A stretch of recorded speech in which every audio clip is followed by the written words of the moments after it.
Hey everyone, I'm thrilled to share an incredible story today, one filled with unexpected twists and a profound journey.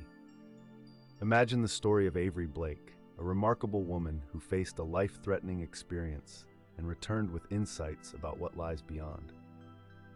This tale may really resonate with you, so before we dive in, I'd love to know where you're tuning in from. Drop a comment below. And if you haven't subscribed to the channel yet, now's your chance to do so, and hit that bell icon to stay updated on similar stories. Let me introduce myself. I'm Avery Blake, and honestly, I never thought I would be standing here sharing my story. For quite some time, I kept the events of that fateful night to myself, not out of fear of judgment, but because I needed to come to terms with everything I experienced. How do you even begin to articulate something that's beyond ordinary understanding? It's tough to convey an experience that flips everything we believe about life and death on its head. But I feel it's finally time to open up. I'm no author or motivational speaker, just an everyday person who faced something extraordinary. A mother discovering inner strength she never knew existed. A person who crossed over to death and came back with newfound purpose. My journey isn't just about that traumatic experience or its aftermath. It's about real loss and an unexpected return to life. It's a revelation that our existence holds layers far deeper than we could ever imagine, and that sometimes it takes hitting rock bottom to appreciate the light. Before all this, my life felt pretty standard, with the usual ups and downs. I was the mother of Zane, my precious son, who had been in a wheelchair since he was 8. I thought my marriage to Declan was strong, until one day, a betrayal shattered that illusion. Those months leading up to that night were pure chaos. It felt like I was living in hell. Physically and emotionally drained, I had this relentless ache in my left arm that nobody seemed to understand. It felt as if my body was warning me about something, but I was just trying to hold everything together and ignored it. Then came that night, which began like any other but turned my world upside down. I crossed that invisible line between life and death and returned, ready to share my story. I know that what I'm about to recount might be hard for some to believe. It may sound impossible or like a wild fantasy, but I promise you, every word I share is true. This is a tale of rebirth, my tale of how I faced death and emerged anew, how I caught glimpses of hell and the future, and realized that sometimes losing everything is the first step toward discovering a new purpose. My hope is that my journey resonates with you, encouraging reflection on life, love, and the choices we make daily.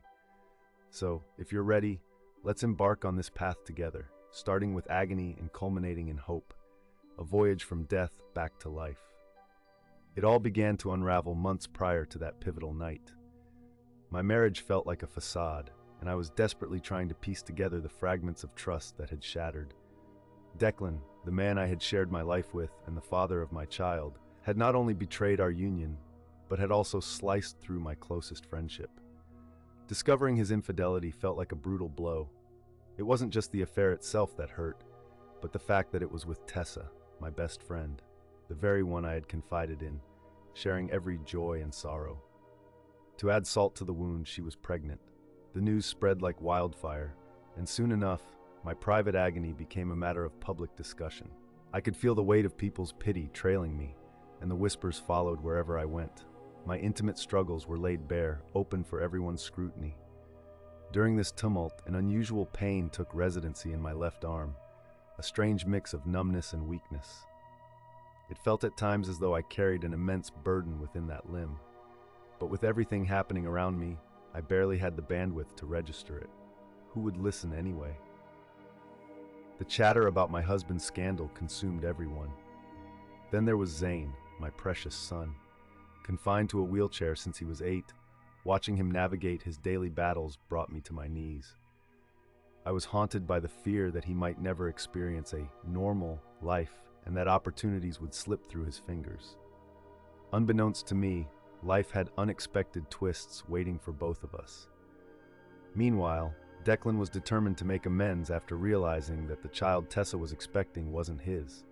He pleaded for forgiveness, insisting he had turned over a new leaf and wanted to rebuild our family. But how do you reconstruct something that has been thoroughly dismantled? Each of his efforts only seemed to deepen the wounds. turning whatever love I once harbored into a bitter resentment. Every time I looked at him, memories of betrayal and humiliation flooded back. Words of affection felt hollow, and I was caught in a marriage that felt non-existent, a life that was so unrecognizable to me. I was desperate for an escape, but I was lost, unsure of how to find a way out. My body ached, and my spirit felt shattered. Little did I know I was on the brink of a breakdown. Change was imminent. The universe was gearing up to intervene in ways I couldn't fathom. The night that would turn everything upside down loomed closer, and without realizing it, I was gearing up for a journey that would cross the line between life and death. It all began like any other day. I was searching for a semblance of normalcy, a break from the relentless tension that enveloped my existence. I decided to gather with friends for a poker game, a welcome diversion where I could momentarily shed the weight of my struggles, where I could just be Avery, not the betrayed partner or the anxious mother, but simply me. As the game unfolded, laughter filled the air, and for those fleeting moments, I almost forgot the turmoil. It felt like surfacing for air after being submerged for too long. But as is often the case when things appear to ease, reality crashed back in. Zane entered the scene, as he always did, shattering my rare moments of tranquility.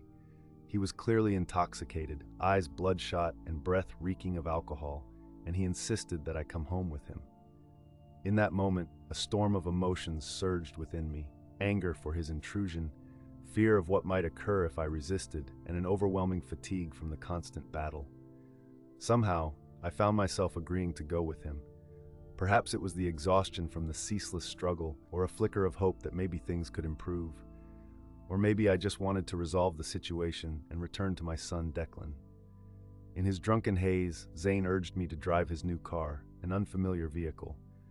The thought of controlling something so unknown made my anxiety spike, yet once more, I acquiesced. It seemed far simpler to agree than to engage in conflict. As we settled into the car, a heavy silence enveloped us, laden with unspoken words and unresolved tension. The drive home stretched on endlessly, and I could feel Declan's gaze weighing on me, filling me with unease. My grip on the steering wheel was so tight, my knuckles turned a ghostly white as I fixated on the road ahead. It was in that tense moment that Ronan chose to shatter the silence. He began talking about our marriage, expressing a longing to rewind time to how things used to be. His words were tangled, a jumbled mix of regret and blame. One minute, he sought forgiveness, and the next, he pointed fingers, claiming I should just get over the past. Then, in a move that would alter everything, he reached for my hand, not with a gentle touch, but with an unsettling, drunken intensity. He grabbed my finger, tugging insistently at my diamond ring, the very ring he'd given me long ago, a relic of a love that felt increasingly out of reach. Instinctively, I pulled my hand back. Despite everything that had happened, that ring still held meaning for me. It wasn't love for Ronan, but a reminder of the woman I once was, the one who believed unwaveringly in love and loyalty. That withdrawal marked the turning point. Ronan's expression twisted into something I had never encountered: anger, frustration, and a hint of something more sinister. Before I could comprehend the shift, he lunged at me. Just like that, my world flipped in a fraction of a second.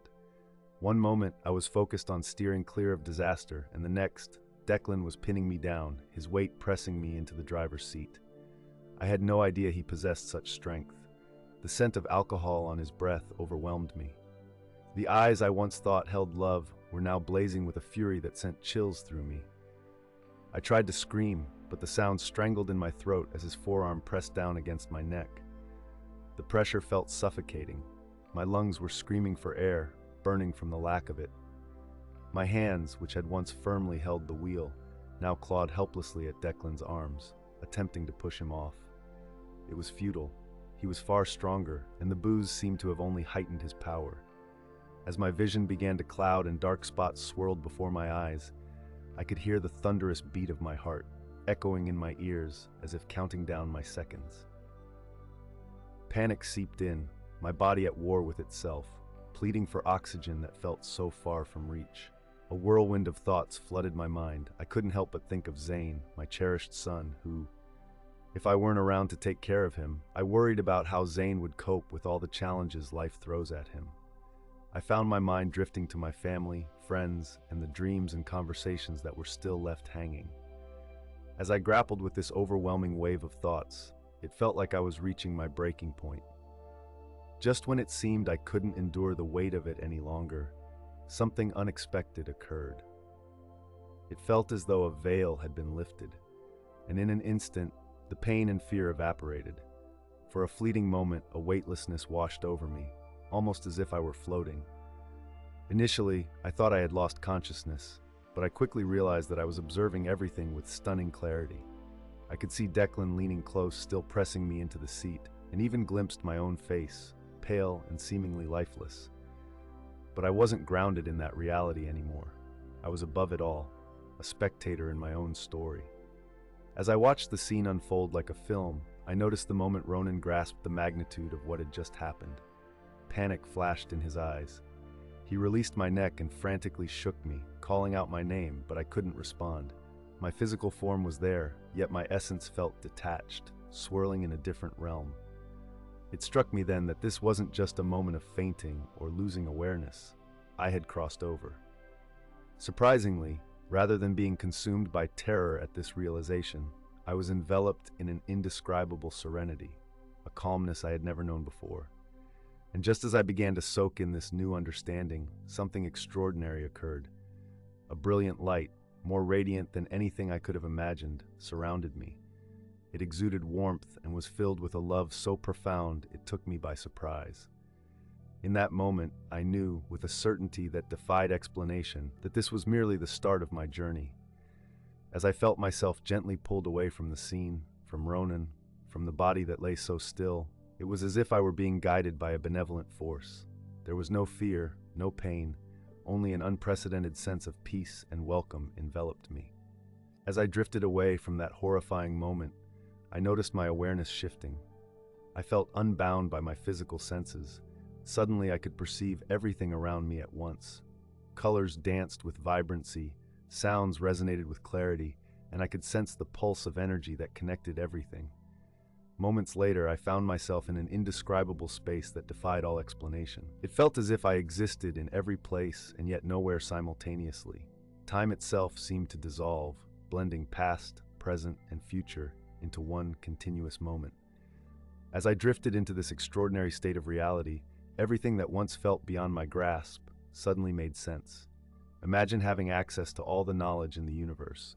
I realized the essence of life, the depth of love, and how everything is interconnected. Each choice we make and each action we undertake sends ripples through the vast tapestry of existence. My life unfolded in front of me, not as a mere timeline, but as a rich, complex mosaic of experiences and relationships. All the lessons learned and opportunities missed became clear, but instead of regret, I was filled with a profound sense of understanding and acceptance. In the midst of this surreal experience, I sensed a presence. It wasn't a being in the usual sense. It felt more like a consciousness, an energy radiating unconditional love that wrapped around me like a warm blanket, making me feel safe. This presence nudged me to see deeper, to comprehend things I had only questioned before. Communication happened without words, more like an exchange of thoughts and feelings, a pure understanding.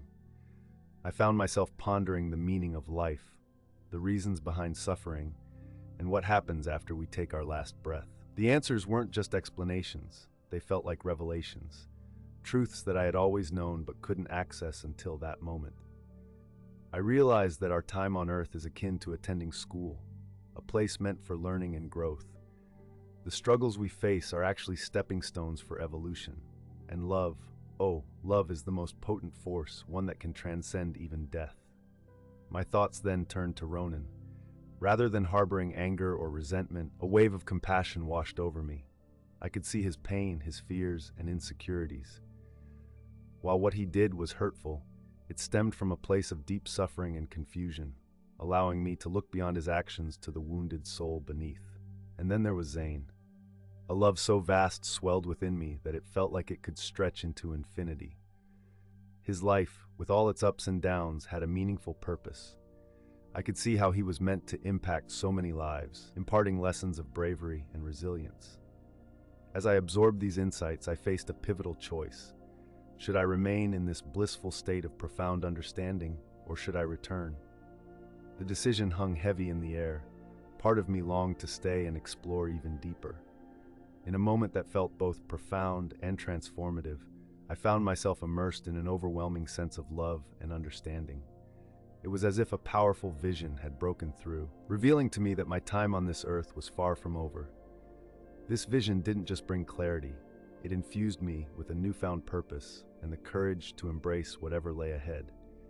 As I drifted in this heightened state of awareness, the universe wrapped around me, sharing its truths. Then, something remarkable captured my attention. Imagine witnessing a scene play out in front of you, like a film set in the future. In that moment, I beheld Zane, my son. To my astonishment, he wasn't confined to a wheelchair anymore. He was standing tall and walking confidently. He appeared older, perhaps in his early 20s, his familiar face illuminated by a radiant, joyful smile.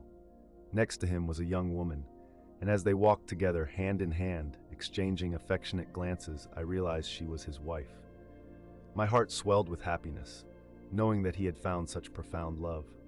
The vision shifted again, revealing them in a cozy home. There was Zane, sitting on the floor, joyfully engaged with two small children, my grandchildren. Their laughter filled the room as they called out, "Daddy!"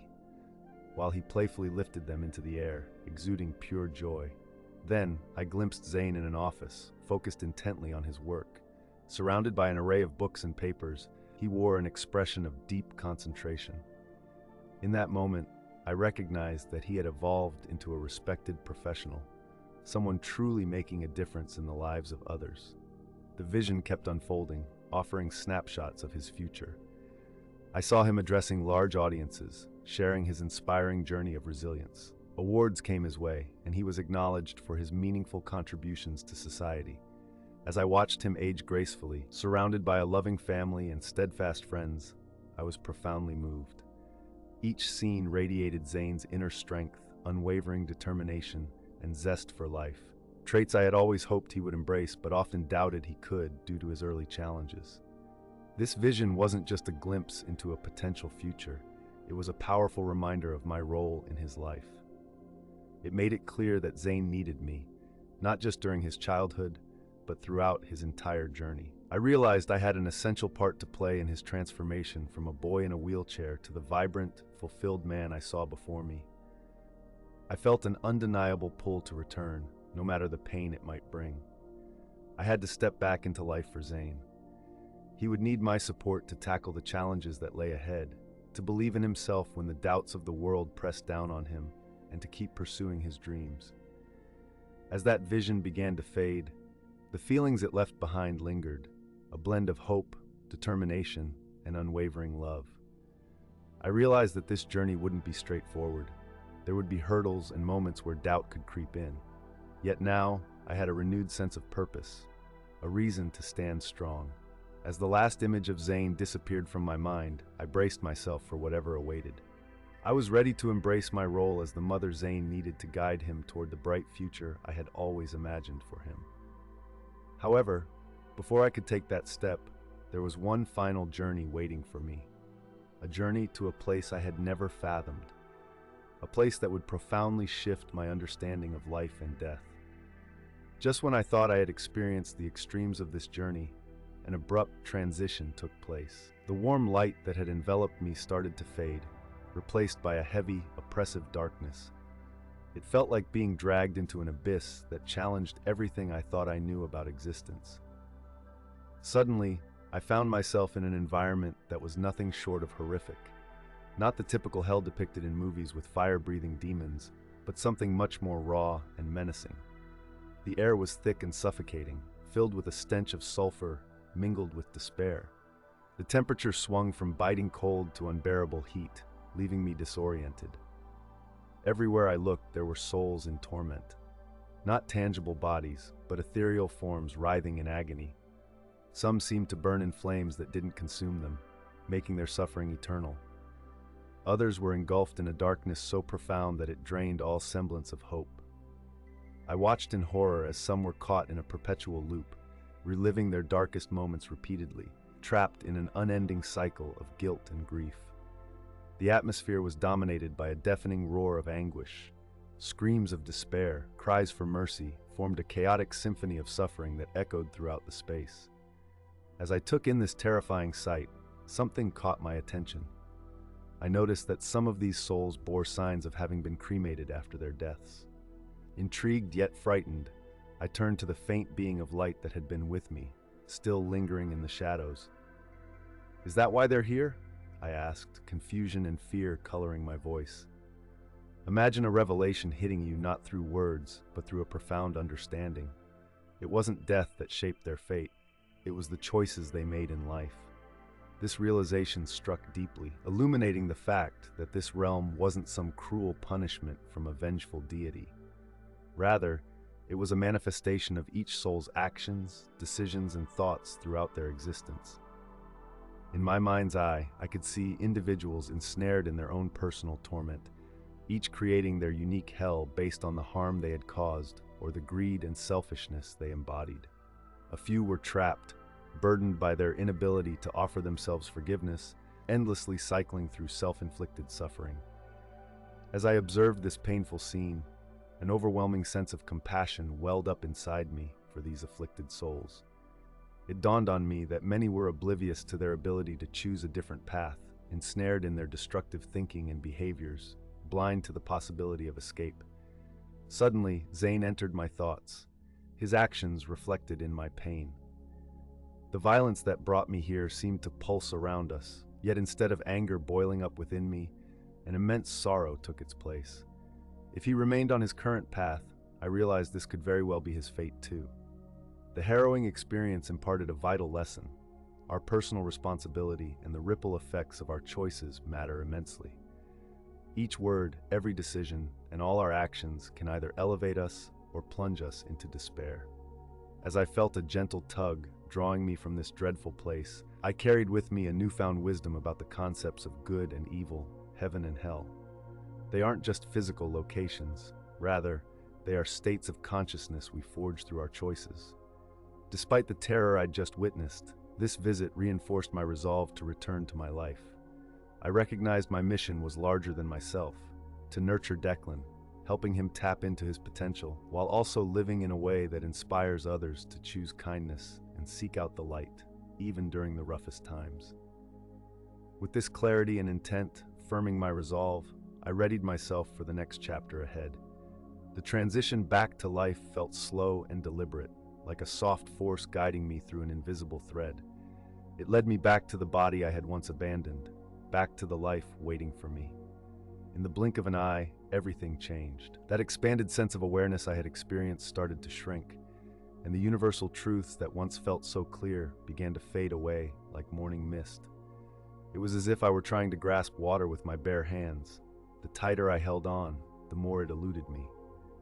Suddenly, I was yanked back into my body, and the sensation was overwhelming. Before, I had felt light and boundless, but now I was trapped in this flesh and blood prison. Every nerve was ablaze, every muscle ached. The stark contrast between the tranquility I had just known and the physical agony engulfing me was jarring. I gasped for air, struggling to remember how to breathe. My chest throbbed, likely from the resuscitation attempts, and each heartbeat felt like an immense effort. When I finally opened my eyes, the world around me appeared strange, almost otherworldly. Colors seemed dull and sounds were muted, as if I were viewing reality through a thin veil. There was Ronan, his face etched with fear and shock. He shook me, calling my name, and the touch of his hands felt repulsive. The man I once cherished now felt like a stranger, a threat who had nearly taken my life. I attempted to speak, but my throat was raw and dry. All I could manage was a hoarse whisper. "Let me go." It seemed like Ronan either didn't hear me or chose to ignore my plea. He persisted in his frantic attempts to hold on to me, perhaps believing he could reverse the damage he had inflicted. To him, it was likely an effort to help. To me, it felt like an invasion. Summoning strength from somewhere deep within, I pushed him away. My body protested violently at this sudden motion, but I ignored the pain, fueled by adrenaline. I stumbled out of the car, my footing shaky on the cold ground. The night air hit my face, and I inhaled deeply, savoring each breath as if it were both the first and the last. My senses danced between heightened awareness and numbness. I could smell the damp grass and hear a dog barking in the distance. The flickering streetlights were both familiar and bizarre. Behind me, Ronan emerged from the car, his voice a blend of panic and desperation. "Avery, please, let me help you. I'm so sorry." I don't know what came over me. The words he threw at me sliced through the air, and as I turned to confront him, I was taken aback. The man I had dreaded just moments before now appeared diminished, almost pitiful. In his eyes, I could clearly see fear, remorse, and confusion swirling around. For just a second, a flicker of compassion sparked within me. I thought back to all the chaos we had created in our lives together. But then, bam! The harsh reality of his actions crashed over me. The burn of his hand on my neck was still fresh, pulling up memories of suffocation, despair, and even death. It was overwhelming. "Don't come any closer," I managed to say, my tone surprisingly steady. "It's over, Ronan. It's done." He took a step forward, his hand reaching out as if trying to bridge the gap between us. Without thinking, I instinctively stepped back. "Please, Avery," he said. "Let's talk this through. I can be different, I swear." In that moment, something in me shattered. All the anger, fear, and frustration I had bottled up over the years surged out like a volcano erupting. "Change?" I nearly shouted, my words ringing out into the still night air. "You almost killed me, Ronan." "No, more than that. I died that night in that car." He looked at me with a puzzled expression, clearly struggling to grasp what I meant. How could I articulate the journey I had been through, the death I had metaphorically experienced? "You just don't get it," I pressed on. "I've seen things that would frighten you. I've uncovered truths that you cannot wrap your mind around. And you know what I've come to realize? This," I said, gesturing between us, "is not love. It never was." He stood frozen, absorbing the torrent of emotions I unleashed. I recounted his betrayal, how he hadn't just fractured our marriage, but had stripped my confidence and crushed my sense of self-worth. I shared how heavy the burden had felt, trying to hold our family together while sacrificing my own happiness. Then I started talking about Zane. I painted a picture of the bright future I had envisioned for him, a future filled with promise and greatness. "Our son is destined for amazing things, Ronan. He's going to face challenges and rise above them. He's going to inspire others and find true love. And I have to be there to witness it. I need to support him on this journey." As I spoke, I felt an inner strength begin to blossom. It wasn't anger or resentment directing me. It was determination and purpose. Deep down, I knew that my life had irrevocably changed that night. "It's over, Declan," I reiterated, this time with a sense of calm assurance. "I'm leaving, and you can't stop me. You won't follow me. Just leave me out of it if you really want to change," I said to Zane, turning away. He looked defeated, and as I walked off, I heard something clatter to the ground. It was my diamond ring, still in his grasp. I didn't even glance back. That part of my life was behind me now. With each step down the dark street, my body ached, but my thoughts were clear, and my heart felt light. I had gone through a transformation that night. I had died in one sense, but in another, Zane had found a new beginning. He had a future in front of him, a chance to find true love and make a real difference. As I ventured into the unknown, an unexpected peace washed over me, something I hadn't felt in years. I was fully aware that the journey ahead wouldn't be simple. There was so much healing and work ahead. Yet for the first time in ages, I looked forward to what lay ahead. I had finally realized something important. Life is a precious gift. Each moment counts. And love, real love, is the strongest force we have. Armed with this understanding, I felt ready to tackle whatever challenges came next. The time that followed that unforgettable night was a whirlwind of emotions and obstacles. My recovery wasn't just about healing physically. It was a deep emotional and spiritual journey too. Physically, I needed time to bounce back from the trauma. For weeks, my throat ached, a constant reminder of the horror I had experienced. Simple actions like swallowing, speaking, or even breathing were at times difficult. The bruises on my neck lingered, as if my body was determined not to forget what had happened. However, the physical discomfort was just scratching the surface. The real struggle lay in confronting the emotional and psychological wounds the attack had inflicted on me. In those initial days, sleep was elusive. Whenever I closed my eyes, I was thrust back into that car, overwhelmed by panic, suffocating in darkness. Everything returned with alarming clarity. Realizing I couldn't do this on my own, I reached out for professional help. Therapy became a vital aspect of my healing process. At first, revisiting the trauma and facing my worst fears was incredibly tough. But slowly, I began to unpack my experiences, not just the attack, but the entire journey beyond it. Sharing my near-death experience felt particularly daunting. How could I put something so significant into mere words? I worried my therapist might think I was losing my grip on reality, or that she would dismiss my experience as just a figment of my imagination. The journey of recovery was anything but straightforward, especially when it came to my feelings about Ronan. It took time to untangle the anger, fear, and betrayal I felt from my experience with him. Yet amid those complex emotions, I couldn't shake off the empathy I'd experienced. I understood, on some level, that his actions emerged from his own pain and confusion. Finding that delicate balance between confronting my emotions and seeking forgiveness, all while ensuring my safety, turned into a lengthy and often grueling task. Throughout all of this, Zane became my rock. In the immediate aftermath of the incident, his confusion and fear were palpable. He was bewildered by the sudden change in our lives. Why were we living at my sister's house? And why wasn't his father around anymore? It pained me to explain what was happening, but I made every effort to frame it in a way that a child could grasp without overwhelming him with harsh realities. Watching Zane show such remarkable resilience truly inspired me. His ability to adapt to our new situation reminded me of the hope I had for his future, which in turn provided me with strength during my darkest moments. Slowly, I shifted my focus from simply recovering myself to also supporting him as he grew. As time passed, I began piecing my life back together. I found us a snug little apartment, and I eventually returned to work. The first few days back were rough. Concentration was a challenge, and I faced the incessant questions from coworkers along with their sympathetic gazes. Luckily, each day brought a bit more ease. One of the most profound shifts I experienced was my new outlook on life. Having brushed so closely with death, everything became precious. Simple joys that I used to overlook, like Zane's smile, the sun's warmth on my skin, or the taste of my morning coffee, now filled me with gratitude. I began practicing meditation regularly, hoping to reconnect with the tranquility I had felt during my journey. It wasn't always easy. Some days, the mundane aspects of life felt worlds away from those serene experiences, leading me to question if I had imagined it all. But in those quieter moments, I regained that sense of connection, a belief that there is something greater beyond this existence. My approach to spirituality also evolved significantly. I didn't align with any particular religion, but I cultivated a profound faith in the universe's inherent goodness and the interconnectedness of everything around us.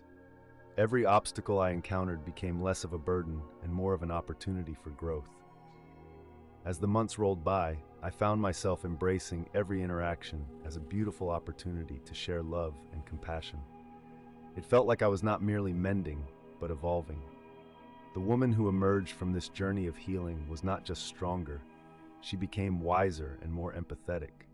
I had confronted my deepest fears and stared death straight in the face, returning with a newfound sense of purpose.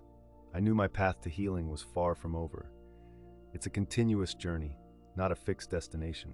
Sure, I braced myself for days filled with hardships, moments hunched over with doubt and anxiety, but now I was equipped with tools to combat those feelings. Solidly convinced that I could withstand any curveball life threw my way, I pressed on, day by day, step by step. This was less about mere recovery and more about a beautiful rediscovery and rebirth. What began on that fateful night has led me to unimaginable places, both externally and within myself. Reflecting on those years after everything drastically shifted, I hardly recognized the person I used to be. That near-death experience was far more than just a singular event. It functioned as a pivotal point, sparking a deep, lasting transformation. One significant shift arose in my relationship with Zane. The future I envisioned for him became my guiding star, leading all my choices concerning him. I began to look past his limitations, focusing rather on his limitless potential. Encouraging him to reach for his dreams, I always stressed that he should never settle. Zayn constantly amazed me. I witnessed a hidden strength in him that had so often gone unnoticed. He tackled each hurdle with a determination that inspired me on a daily basis. When doctors recommended a new experimental therapy that offered a shot at regaining some mobility, Zayn was the first to jump at the chance without a hint of hesitation. The process was lengthy and often wrought with pain. There were days filled with frustration, tears, and the urge to throw in the towel. But whenever the weight of discouragement loomed large, I conjured that vision of Zayn as an adult, smiling, thriving, and living a fulfilling life. That mental picture empowered us to persevere. Years later, witnessing Zayn take his first unsupported steps was among the most emotional experiences of my life. It wasn't a miracle. It was the result of relentless hard work, unyielding perseverance, and unwavering faith. In that moment of triumph, everything clicked. I finally grasped why I had to return, why the universe had granted me this second chance. My outlook on life and death had been forever transformed. Death used to be a source of fear for me, but now I approach it with a sense of calm. Don't get me wrong, I'm not looking to die, quite the opposite. My experiences have opened my eyes to how invaluable life truly is. I've come to understand that death isn't an ending. It's more like a transition, a shift into a different form of existence. This realization has reshaped how I embrace every single day. I've begun to treasure each moment, to appreciate every interaction. Forgiveness, I've learned to let go more readily and to judge less. It's fascinating, really, how negativity can trap us in a personal hell. By witnessing this, I recognize how crucial it is to foster love, compassion, and forgiveness in our lives. Interestingly, my career took a surprising turn too. I started sharing my journey, first in intimate support gatherings and then at larger venues. It dawned on me that my story could offer comfort and hope to others facing tough times. I never aimed to be a spiritual leader. That wasn't on my agenda. But if my journey could help someone find resilience in dark moments, how could I not share it? Then there's Ronan. It took ages for me to reach a place of genuine forgiveness with him. Our bond never really rekindled, and he stayed pretty much out of Zayn's life for a long while. But when Zayn hit his teenage years and expressed a wish to reconnect with his father, I chose not to stand in the way. To me, this was a chance for Zayn to embody the forgiveness and compassion I value so highly. Their reunion turned out to be a healing experience for all involved. I saw Ronan as someone transformed, having faced his own struggles and come through them stronger.